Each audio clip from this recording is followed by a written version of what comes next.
Good afternoon, students. This is the second video lecture of your plant biotechnology. Sorry for that.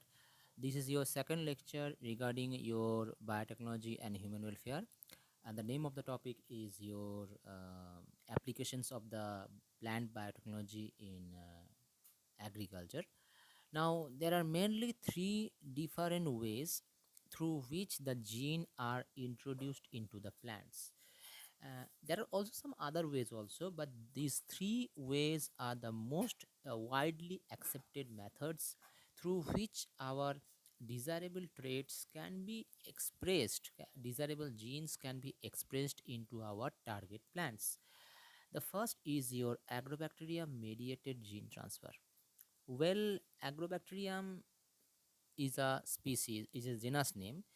The If I say more accurately, the name of those organisms which are involved for this method is your agrobacterium tumefaciens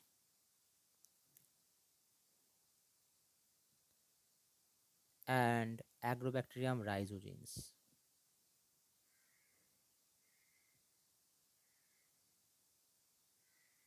Well, these two bacterium, they are pathogens that causing damage to the plants.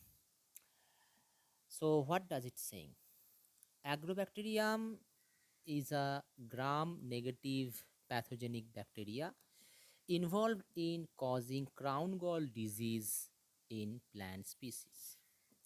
The crown gall formation is due to the transfer of a segment of a oncogenic, which is cancer causing DNA, into the plant cell at the wounded sites.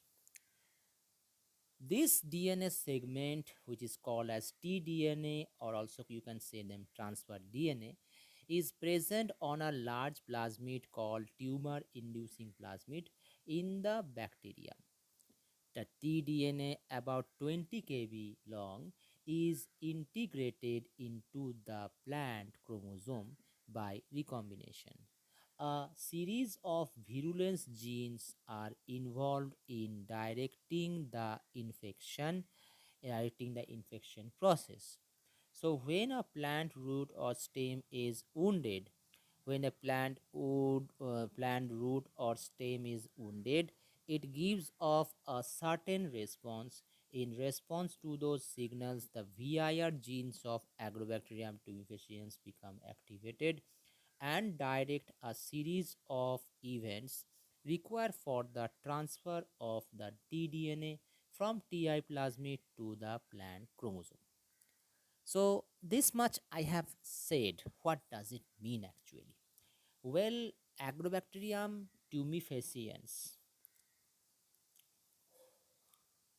it is a gram-negative bacteria found in the soil, and this bacteria cause a disease in the plant known as crown gall disease.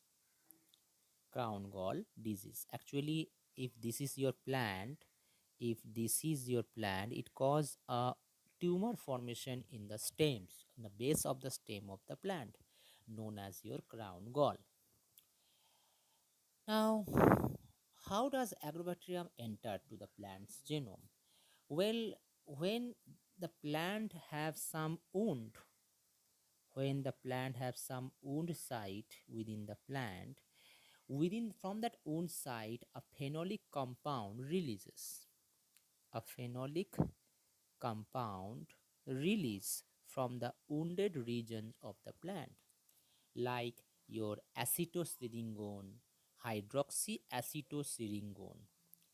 These are some phenolic compounds which are released from the wounded side of the plant. In response to this phenolic compound, Agrobacterium tumefaciens, I am writing here 80, Agrobacterium tumefaciens, they interact with the wounded site and they transfer their gene which is responsible for formation of crown gall, and the name of the gene is called tDNA. This tDNA from the agrobacterium is introduced to the host plant, right, target plant. tDNA is also called as transfer DNA. This tDNA actually present within the plasmid of Agrobacterium. So if this is the Agrobacterium cell, this is their genome. Okay, all the other organelles are given. Within the tDNA, there is a plasmid. That name of the plasmid is Ti plasmid. Plasmids are long, plasmids are small, extra chromosomal, double stranded circular DNA molecules which are capable of independent replication. Now, this Ti plasmid contain the tDNA. This Ti plasmid contain the tDNA. So, if this is the tDNA, if this is the tDNA, now this tDNA contains some oncogenes like genes for opine synthesis, gene for auxin synthesis, cytokinin synthesis. Well, auxin and cytokinin are normally required for the plant's growth. We have seen in the tissue culture that use of auxins are used to promote root induction, whereas cytokinin is specially used for shoot induction. Sorry for that. But but here what happened here, the auxin or the cytokinin genes which are found within the tDNA, the auxin or the cytokinin genes, suppose if this is the tDNA have a right border and a left border sequence. If this is the 5 prime, 3 prime, 3 prime, 5 prime, if these are the border sequence called as left border, I write LB, and right border in short form I write RB. And these border sequence are repeated sequence within this tDNA. There consist of gene for the synthesis of auxin. There are some genes responsible for the synthesis of cytokinin, and there are some genes responsible for the synthesis of opine. Well, opine is not used by the plants, but here the opine synthesizing genes are required by the agrobacterium to get nutrients from them as a carbon source. So when this whole tDNA get introduced into the plant cell genome through the wounded region, this tDNA get properly expressed within the plant cell genome, and they try abnormal synthesis of auxin, cytokinin, and opine, due to which crown gall formation is observed on the base of the stem of the plants.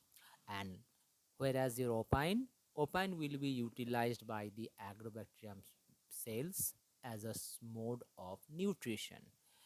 So in this way, your tDNA, which is found within the Ti plasmid, transfers. But who actually regulates this transfer? Well, there are also other regions found within the Ti plasmid.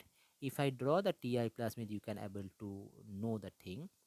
Suppose this is your tDNA, the right border sequence, the left border sequence, and inside there are the genes responsible for the synthesis of auxin, cytokinin, and opine. Okay, so I am writing one by one for you to explain properly. Left border sequence, right border sequence, better to say left border repeated sequence and right border repeated sequence. They are of 24 base pair in length, and right border sequence is also of 24 base pair in length. These are the genes responsible for the auxin synthesis, then cytokinin synthesis, and opine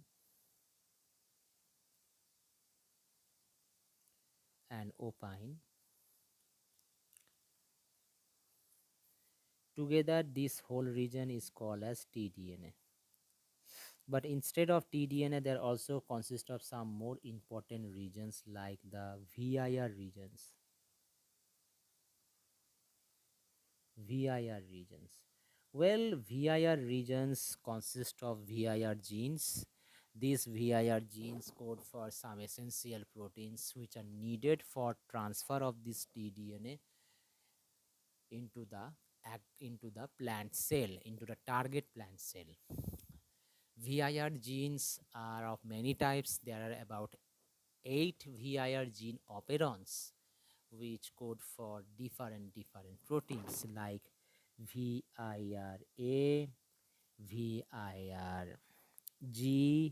VIRD1, VIRD2, VIRD4, VIRB, VIRE1, VIRE2, and different very and many different types of VIR gene operons are observed. Now the function of these VIR genes is this much, that it actually transfer this tDNA from the agrobacterium cell. It also replicates so that an extra copy of tDNA is being produced in that place, and it transferred that tDNA into the nucleus, into the genome of your target plant cell. There are also other regions as well, like opine catabolizing regions are also found. Opine catabolizing regions are also found. OCR, opine catabolizing region. And there is for replication, there is a open reading frame. There is a open reading frame, or EC, for replication of this plasmid into the agrobacterium cells. So I think you have understood what I have tried to say here. Now let us move forward. It is saying that the function of different VIR genes include a copy of tDNA followed by attachment of a product to the copied tDNA strand to act as a leader, subsequently add proteins along with the length of the tDNA, possibly as a protective mechanism. So different VIR genes have different function. First is VIR genes, it cleaves the tDNA region, it cuts the tDNA region in order to transfer the tDNA region to the host cell, host target cell. Second is to protect the tDNA from getting damaged by the nuclease enzyme found within the host target cell. Some there are other VIR proteins like VIRB, which forms a channel so that the tDNA can easily transfer from the agrobacterium cell to the plant cell, and this eventually opens a channel in the bacterial cell membrane through which the tDNA passes. tDNA then enters the plant through the wounded site. However, it is still not clear how the bacterial cell moves from cytoplasm to the nucleus of the plant cell, or how the tDNA becomes integrated into the plant chromosome. Now, normally they get integrated into the plant chromosome through a type of homologous recombination known as illegitimate recombination. So illegitimate recombination is a different types of recombination where they forcefully enter to the plant genome and express itself. Now why I am talking about, if we can use this plasmid, if we can use these plasmids as a vector, then we can introduce our gene of interest. So if we remove all the pathogenic content found within the tDNA, and in that place if we can able to introduce our own DNA of interest in the tDNA side, then by the process of agrobacterium infection we can able to we can able to easily transfer our tDNA, transfer our gene of interest within the tDNA site into the target plant cell. So it is saying here, to use this bacteria as a vector, means carrier molecule, its tDNA region is removed excepting the border region. So we will retain the border region, but the regions which codes for auxin, cytokinin, opine synthesis, these are removed.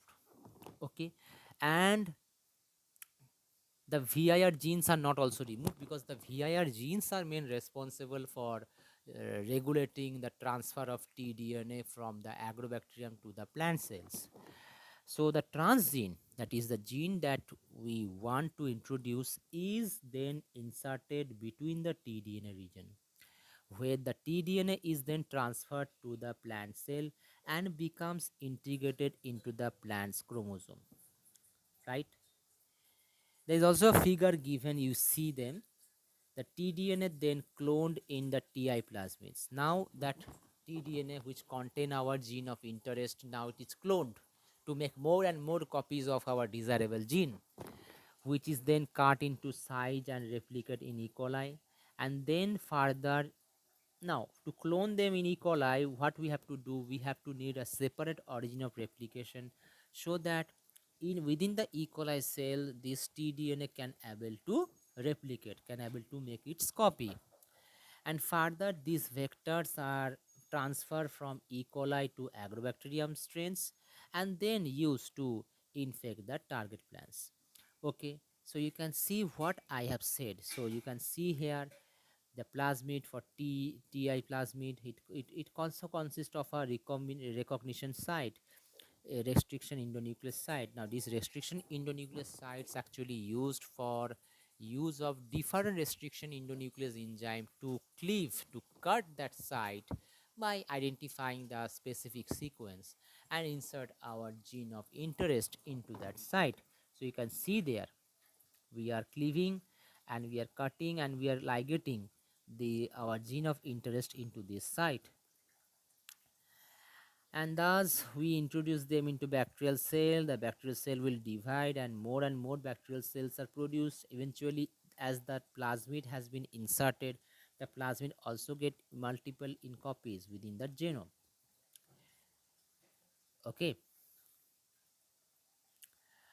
now further what I have said, after introducing them into plant tissues, the infected plant tissues are then subcultured with specific chemicals, growth regulators. Specific growth regulators chemicals are used there to grow that tissues that will facilitate regeneration of the transform cells. Selection of transformants is done in the presence of antibiotic present in the culture medium. Now, how does it occur? Now, within the plasmid, we have also inserted some selectable marker gene. That gene will provide you resistance against specific chemicals. Say, suppose we have inserted a gene, in the plasmid, in the TI plasmid, that will provide you resistance against scanamycin, which is an antibiotic. So when these plasmids are properly inserted into the bacterial cells and then further from the bacterial cells it enter into the plant cells. Now the plant cells obviously have that plasmid inserted, and that plasmid contain that antibiotic resistance gene. So the plants are also providing the resistance property, have that resistance property. So when we, for selection purpose, when we grow those plant cells on tissues on a particular culture medium, which contain your that particular specific antibiotic, only those plant cells which have that plasmids will grow.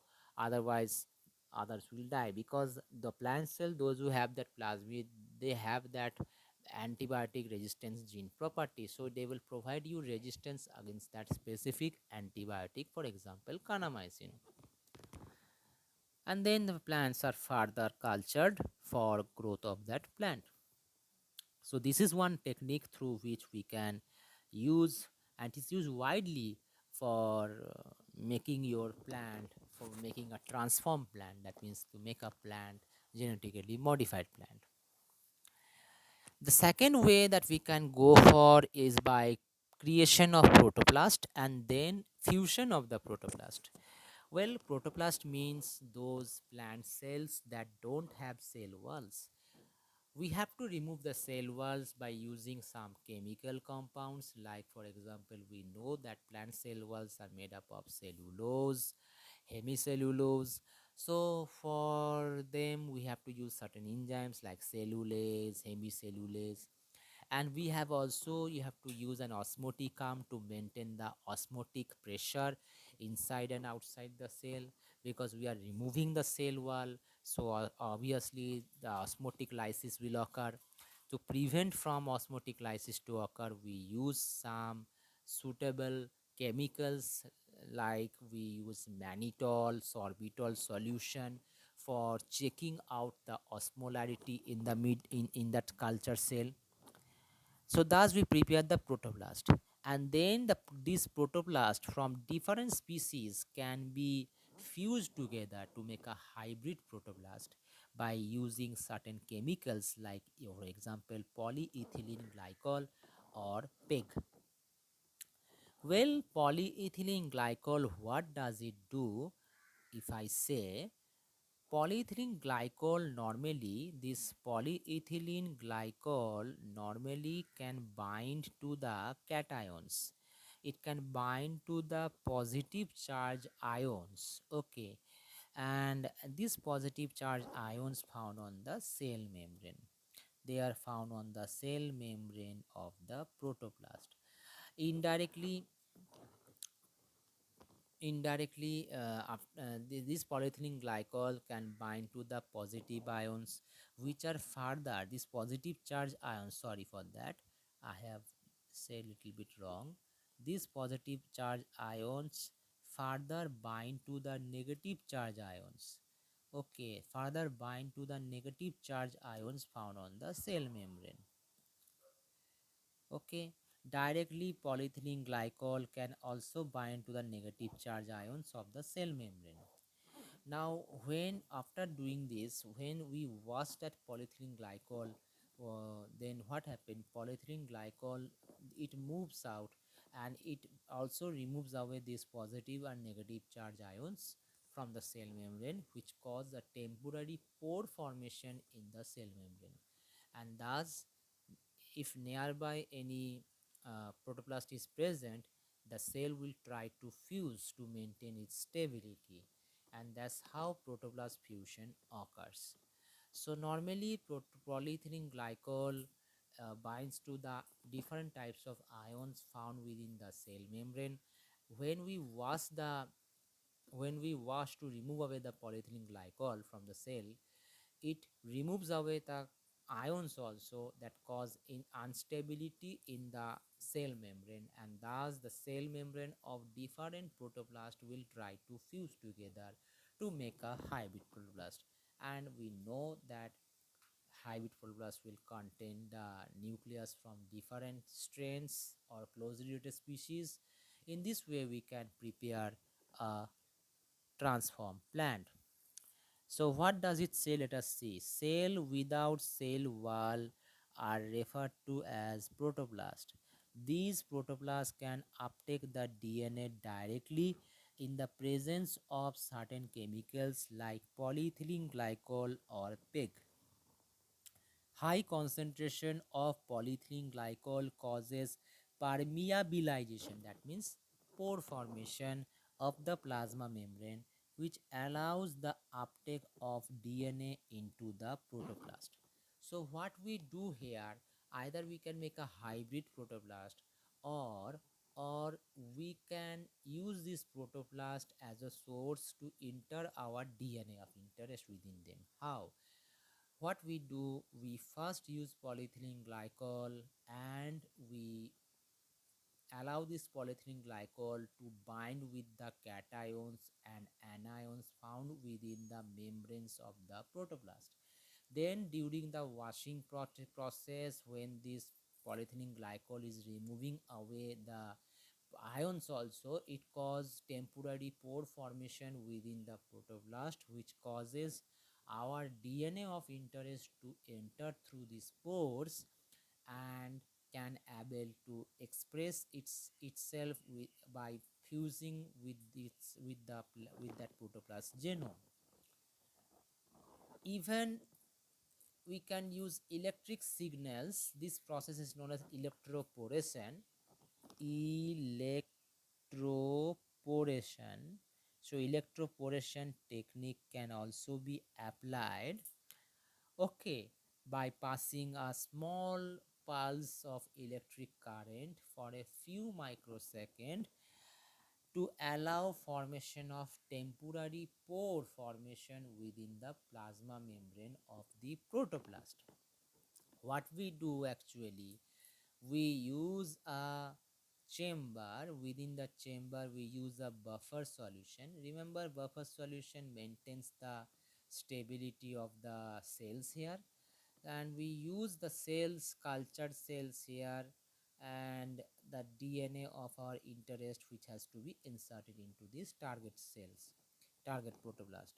Then we apply a small voltage of for a few microseconds, and what happened during that time, it caused temporary pore formation within the protoblast, which allows the DNA, as it is a negative charge due to the presence of phosphate groups, this DNA quickly enters to the protoblasts through the help of these pores, and there may be possibility that the DNA gets expressed within the cells of this protoblast.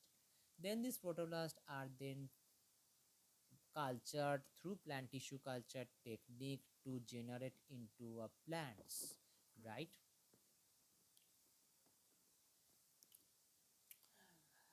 The next type of gene transfer is pretty simple, which is known as the gene gun or bialistic gene transfer.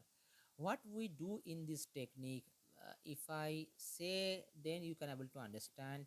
In this technique we use small beads, and these small beads are called as microcarriers. Microcarriers. Within these microcarriers we actually coat our DNA of interest. So the DNA of interest is coated on these microcarriers, right? Now these microcarriers are actually made up of gold or tungsten, very small particles made up of gold and tungsten, and the the the, the covering of these microcarriers are actually having our DNA of interest. Obviously this is done by experts. These microcarriers are carried by a large plate called macrocarriers. Macrocarriers. So these microcarriers are carried by large plates known as macrocarriers. Now there is an instrument called as known as gene gun. Okay, known as gene gun, where these macrocarriers with microcarriers are placed.